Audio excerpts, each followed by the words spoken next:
Hello, everybody. I want to talk today about trash cans. That's right, trash cans. Now, you might be wondering, Todd, why are we talking about trash cans? Well, I'll tell you why. Now, when you think about something simple, like let's say a door in Minecraft, you could do something like this, but it's so much cooler to do something like this. If you're like most people and you have some garbage sitting in your hot bar, you'd probably do something like this. Well, you deserve better, my friend.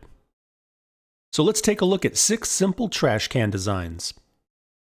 Now we're going to start very simple and then we'll move up to more complex designs. The most simple, of course, is the bottomless pit. And that is pretty much just a hole in the ground. Take your garbage, things you don't need, things you don't want, and you just kind of pitch it in there. Look at that. Goes away. Gone forever. We've got ourselves a little bit of lava down there to eat things up, but you could go all the way down to bedrock. You could go down to the void if you want. The pros, of course, are this is really easy to build. It's just a hole, goes as deep as you want. The cons are that it's super dangerous. Like, you could probably end up killing yourself in a hole full of lava.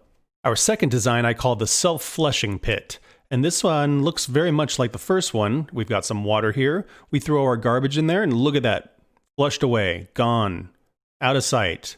So good. Now what's going on here is we have some water, and then at the bottom of the water is a magma block. And so, as you know from crossing the ocean, it will pull you down. And it pulls the garbage down too. This one, as you can tell, is just as easy to build as the first one and quite a lot safer. Now our third design I call the auto flusher. And as you can tell, it's a little bit more elegant. We've got this nice chest here. We open it up, we put our garbage in there, and just like that, flushes itself out. Super simple. Now this one has some pros and cons as well. The pros are it looks a lot nicer. You got a chest sitting there rather than just some hole in the floor. The cons, yeah, it's pretty noisy. Let's go around back and I'll show you what's going on. Basically, we just have a chest that goes into a hopper and then down into a dropper. And then next to the dropper, we have 2 observers that are facing into each other. So this guy sees this guy, then this guy sees this guy, and so they shoot a signal back and forth, and that's what is triggering this dropper over and over. Unfortunately, it makes a lot of noise. Now, our fourth design fixes some of that. This one we call the switchable flusher, and as you can see, it looks very familiar, except it has this lever next to it. Now, what we can do is we can open the chest, put our garbage in there, and you'll notice it just sits there. I can close this, I can open it back up, I can reclaim things, I could fill this all the way up, whatever I want. And when I want to get rid of my garbage, I just flip this lever. Ah, there's that dropper sound. Flushes it out, and then when I'm done, unflip it, and we're locked back up. So let's go around back and I'll show you what's going on. Now, as you can see, it's almost exactly the same design. We've got the chest, hopper, dropper shooting down into some lava, and then we have the 2 observers facing into each other. The difference is we have this torch that's sending a signal all the way down to the dropper. Now, the dropper fires an item out every time it receives a new signal. And so since this guy is sending a constant signal, it's not accepting any new signals. Now, on the other side, there's that lever, and when we flip that, that is going to turn off the torch, which turns off this signal, and then this, which is sending a signal out over and over and over, starts hitting the dropper, and it starts firing those items out. So it's a little more versatile, and you have a lot more control over what's going on with your items. Now, our fifth design I call the smart auto flusher. What goes on here is a chest just like before, and I can open it up and put my garbage in there. And you'll notice it starts flushing out. We hear the dropper.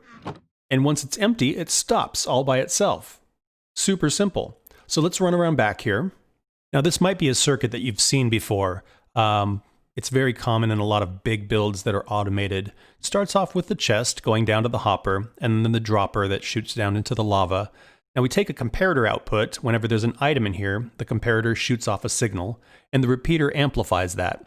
Then comes around, it starts to decay, and then when it comes back in the side of the comparator, if there's still something in here, and the comparator is sensing that, it'll shoot off another signal over and over, and it creates a little clock. Now, this splits off over to the other side, and then the repeater shoots a signal into this brick, which is what is powering the dropper to shoot out an item.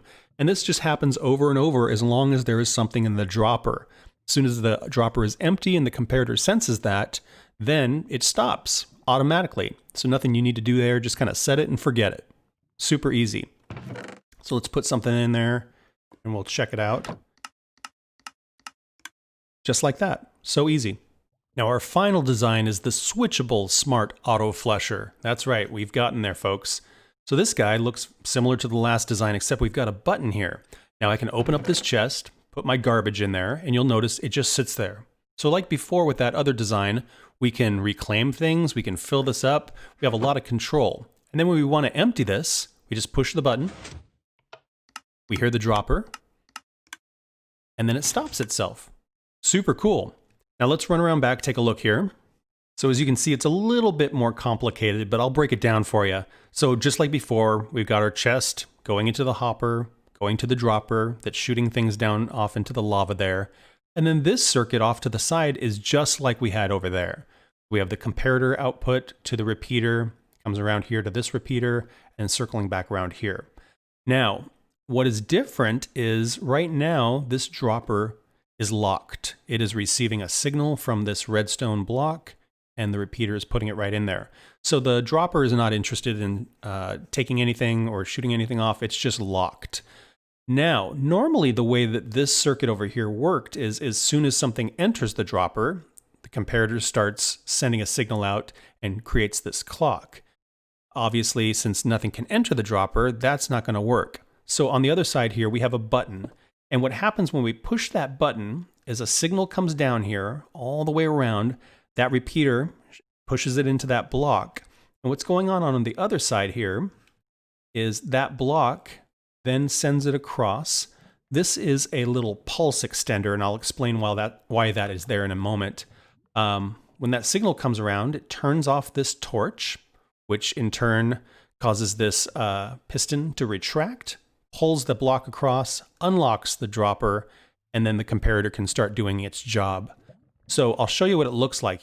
And now when I push this button, the signal will come across and it will unlock this. The comparator starts sensing that there's something in here, and it starts sending that signal around and around and around. Now what's going on over there is the signal comes and goes through these two comparators, and so it is extending that signal. If we didn't have that, every time this flashed, this piston would want to shoot back and forth, back and forth, back and forth, and it would keep locking this dropper. By extending the signal, and you can see it trying to fade out there, that's what keeps the torch off. And you can see when the signal finally faded, the torch kicks back on, piston extends, and it relocks the dropper. So a super cool design, a little bit more complicated, but if you kind of break it down, where we've got our clock circuit, we've got our button input, we have our pulse extender, and then we've got our dropper lock. That's really all there is to it. Takes up a little bit more room, but is a really, really nice design. Now, besides being a really cool trash can, some of these would work really well as an output for a farm. Let's say you had a mob farm where you're getting all kinds of drops, and you want to go through and grab the stuff you want, maybe the gunpowder and that kind of thing, but you don't need all the bones or the rotten flesh. Let it all collect in a chest, grab the stuff you want, flush the rest. Or maybe you have a gold farm where you're getting all the gold nuggets and all the rotten flesh. Same kind of thing. Grab your golden nuggets, sort them out, and then flush the rest. Really, really easy. I hope you had fun with this one. Thank you for tuning in. Feel free to like and subscribe if you want to follow along on the adventure, and I hope to see you guys in the next one. Bye-bye.